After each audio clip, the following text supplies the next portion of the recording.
आपणकर प्रशिक्षण आपण समस्त कृपाचार्य द्रोणाचार्य भीष्म पितामहर भूमिका काम करेंगे आपणकर प्रशिक्षण रे एठी जणे के शिक्षकर प्रशिक्षण रे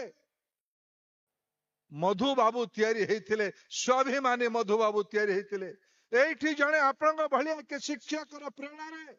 पंडित गोपबंधु दास समाज शिक्षक होते आपण भलिया के जने शिक्षक प्रशिक्षण रे महापराक्रमी नेताजी सुभाष चंद्र बोस होते मोर पूरा विश्वास एकविंश शताब्दी रे आगामी 13-14 वर्ष भितर जेतेबेले आम राज्य भाषा भित्तिक राज्य भावे शतवार्षिक पालन करुथुबो जेतेबेले आम राज्य विकसित भारतर प्रमुख अंशधारी होइतिबो स्टेक होल्डर होइतिबो तार मु भावे एही पई कहली आपण माने सौभाग्यशाली आपणक कांध उपरे गुरु दायित्व अछि विकसित भारत तैयारी करिवार